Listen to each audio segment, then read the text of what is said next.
What's going on, everybody? Aidan from Birds vs. Boys here, and we are less than a month away from the NFL draft. What that means is that we are at peak mock draft season, so it's time to get ours started.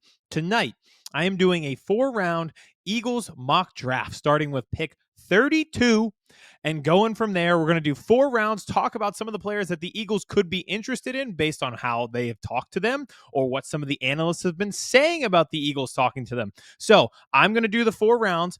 Right now, it's a little bit of guesswork. We don't specifically know, but I can see what other analysts are saying in their mock drafts about Eagles and their attention to certain players. And just, I've been going back and watching some college football games myself. It's never too late in the year, even March, April, to start watching some college football and watching some college football replays. I cannot get enough of it.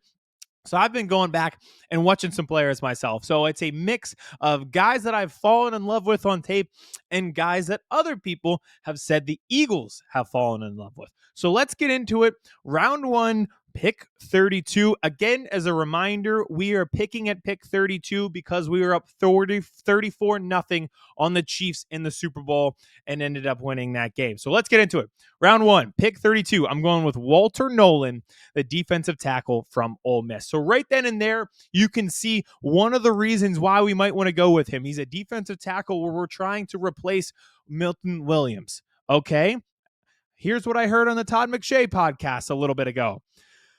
Walter Nolen, a comp for him. Milton Williams. Would you look at that? So I've talked about this in our free agency episodes, but I don't think the right move is to sign Josh Sweat for $74 million. I don't think the right move is to give Milton Williams $26 million guaranteed. I think the right move is to find the next Milton Williams. It's to find the next Josh Sweat. So when I'm listening to analysts talk about Walter Nolen and they compare him to Milton Williams, check that box right there. And then what I really like about Walter Nolen specifically at the defensive tackle position, very explosive. 14 and a half tackles for loss a year ago. That's giving you a tackle for loss per game. I'll take that. Ole Miss themselves as a defense set a record for tackles for loss in a single season. So there's a lot of guys, you hear these buzzwords thrown around every draft. Oh, he has twitch. He has bend. You know what I know that Walter Nolen has? Production. I saw it. I don't need the potential of him having bend or twitch or explosiveness. He's done it. He's gotten into the backfield constantly during his career, and especially last year at Ole Miss on a really good defense. So that really, really excites me. He's a guy I see crazy range for him. I saw a mock draft from Field Yates earlier today, and they had Walter Nolen going at pick 12. But when I do the mock draft, and maybe I'm on the wrong sites, I don't know what other sites other people are using. There seems to be a lot out there these days, but he keeps falling to me at pick 32. So I went with Nolen at pick 32 there. All right, before we get into round 2 and pick 64, I'll say this. I took a guy at 32 because it's fun. This is supposed to be a fun activity. Summer is supposed to be fun, as Kyle Cook would say. So I did take a player there, but I think there is a legitimate chance that on draft night, we're waiting all night, waiting 3 hours, waiting for the Eagles to pick as fans. We get to pick 32, and they say, all right, see you guys tomorrow night because we just traded our pick. I think that the Eagles are in an interesting situation where a lot of teams like to trade back into the first round to pick up that 5th-year option on guys that you have for round 1 players that you don't have for players in round 2. So right there, I think there's going to be a lot of teams calling. But I think the Eagles have a lot of guys at positions of need and on their board that are tweeners. What I mean by that is they're late first, early second guys. So I think there's a lot of people there that they're interested in it that might be there at 32 and still be there at 35. So they could trade with somebody, trade back into the second round, move a little bit further back, add another draft pick in the war chest of draft picks that we have for the next 2 years. And then when you're sitting there at pick 64 and there's guys in the 50s that you're interested in, you have one of those picks to get aggressive and trade up and get them. So I think that strategy works well for the Eagles. It sure as hell worked well last year when they traded up and got aggressive and got Cooper DeJean. That worked out pretty well for us. And I would not be shocked if you see the Eagles try to do that again this year and trade back a little bit at pick 32. But getting into it, pick 64, Marcus Mbow. The He's listed as an offensive tackle. I think you're going to see him as an interior offensive lineman. When he started his career at Purdue, he was a right guard. So right there, we know why the Eagles might be interested. And that's not to say Tyler Steen might not be your day one starter there on the offensive line at right guard. But this unit clearly needs some more guys. There needs to be some depth, and there's nothing wrong with some healthy competition. Now, when it comes to offensive linemen, like I said, he started as a right guard, and that's not to diminish anything he did at tackle, because he was actually a really good tackle too there at Purdue. But I think he does really well in the interior. And one of the reasons I say that is just sticking out on film. And that's even for somebody like me who's not watching the trenches on a day-to-day basis. He does a very good job of pulling, getting himself out in space, and being that lead blocker. He's got really good, well, I won't call it sprint speed, but we'll call it speed for an offensive lineman to get himself out there, kind of like what Cam Jurgens does. Kind of like what Jason Kelsey did before him. You can see why the Eagles, who always use guards to pull quite often and block for Saquon Barkley, would be interested in Marcus Mbow. And I'll say this, and I will hammer this point home as long as I humanly can. Marcus Mbow has a top 30 visit with the Eagles. If history tells us anything, it means that if the Eagles are talking to you, they are interested in you. Here's some guys that the Eagles had top 30 visits with a year ago, or in the last 2 years, really. Jalen Carter, Kaylee Ringo, Quinyon Mitchell, Cooper DeJean. If they are talking to you, they are interested in you. They have talked to Marcus Mbow. It is safe to assume that means that they are also interested in him. So round 2, I'm going with the offensive line. Now into round 3. I think right now there's a lot of people who have a day 2 grade to them, and it makes sense. And this next player, I think early on was considered a hidden gem. I don't think it's so hidden anymore. I will look like Forrest Gump when his braces come off, sprinting to get the card in for this kid if he lasts to the Eagles in round 3. We're going to have to do something about it because I got to have this kid as an Eagle. He's my favorite prospect that I've watched so far. He's my favorite guy that I've seen on like hidden day 2 gems or round 3. I need him in an Eagles uniform next year. It just fits too perfectly. Oluwafemi Oladejo from UCLA. If I mispronounce that, I'm incredibly sorry because I promised before this started, I was just sitting in my living room pronouncing his name to myself again and again and again, like 16 times. So if I messed up Oladejo's name, I totally apologize. But I love him so much, I will make up for it and my mispronunciations with my love for this prospect.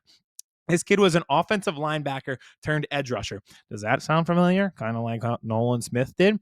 And he had just 4.5 sacks a year ago at UCLA. But if you think about it, he had never played the position before, and he got better week after week. And that was similar rhetoric that we were saying about Nolan Smith and Jalix Hunt this past season. The more they played, the better they got. The same for Oludejo. And that led into the grand finale of an incredible Senior Bowl. People loved and gravitated toward his personality, but also his talent. A lot of the scouts there were talking about him. A lot of the teams there were interested in him. That's what I'm saying. I don't think that he's going to be there at round 3. We're going to have to get aggressive. We're going to have to pull off another heist. We're going to have to act like Ben Affleck in The Town and get after it and get to him. So I really like a lot of the things about him just on tape. For one, I think the Eagles right now are in a situation with 2 guys in Hunt and Nolan Smith that were considered quote unquote undersized. When I look at Oludejo, for a guy who transferred or converted from linebacker to edge rusher, he doesn't look like a linebacker. The guy's pretty big. Like he's got a serious size to him, and he takes things on in the run. He's got great strength, great brunt force, and I think that's what the Eagles really need.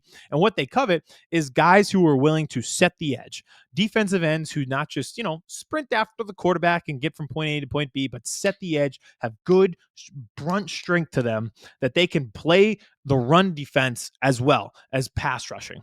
It's something that I know that they've put a lot of emphasis on, and you can see it on the tape for Oludejo as well.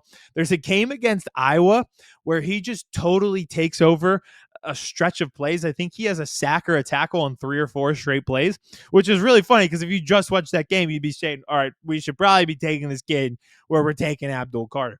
But he's got like long strides to him too. Like everything about him, I just love watching him play. He's another top 30 visit guy as well. If they are talking to you, they're interested in you. So I know he is not a hidden gem to the Philadelphia Eagles as well. So I continue to kind of cross my fingers that he's there in round 3. I think realistically, even though he keeps falling to me in these mock drafts, he is not going to be there. And we're going to have to get ourselves into another trade-up situation if we want to see this kid. He is my favorite prospect that I have watched so far. And then again, fills an obvious need. Josh Sweat is out the door in free agency. Brandon Graham is out the door in retirement. And the Eagles would tell Bryce Huff to get out the door as soon as they possibly could, if they could, but they cannot. But clearly is not a part of their rotation. So add Oludejo and get some brunt force on that line. We love to see it. All right, on to round 4, our last pick tonight. Again, not doing the full 7 rounds. Let's start easy. Let's go with 4. Elijah Roberts from SMU. He's an interior defensive lineman. He was playing edge at SMU, but everyone's been saying that he'll be a defensive tackle. Regardless, it'll be a double dip in my mock draft because I already took an edge and I already took a defensive tackle. I'm aware, but I just look at it this way. There's a lot of guys on the defensive line that we love as fans, but they haven't had the full sample size as starters. This will be the most snaps that they get in their professional careers thus far for Nolan Smith, Jalix Hunt, and Moro Ojomo. In the sample sizes that we've seen, they've been great. But are they durable enough to sustain that over 17 games plus playoffs? One way to offset that is by building back that depth. These guys started as depth pieces, playing behind certain guys. Ojomo was great as a backup defensive tackle. He should start this year. Defensive end, Nolan Smith and Jalix Hunt both started as backup guys. And we love the way that they are developing, but we don't know for sure yet if they will be reliable full-time starters. Add as much depth as you can. Elijah Roberts can do that probably at defensive tackle, and it's a great situation for him and Nolan and Ojomo because they are never going to be the one facing the double team. That will always go to Jalen Carter. So these guys have a little bit more room to operate. They don't have a high snap count attached to them because they can rotate through and they don't have to feel the pressure of being like Walter Nolen in another system might be the guy who takes on double teams because he's the first round pick, maybe on a worse defensive line.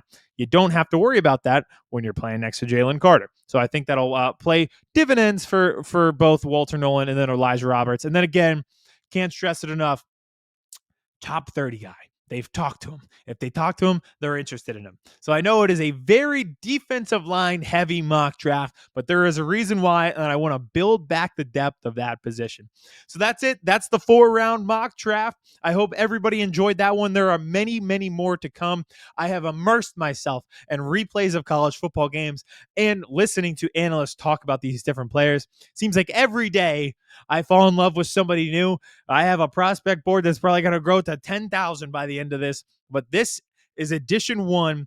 We'll be back later this week, probably breaking down some of the potential options for the Eagles at pick 32, aside from just Walter Nolen. I'm sure we'll bring him up too, but we'll get into all the guys and much, much more. Make sure to subscribe for all of your Eagles and NFL draft content right here on Birds.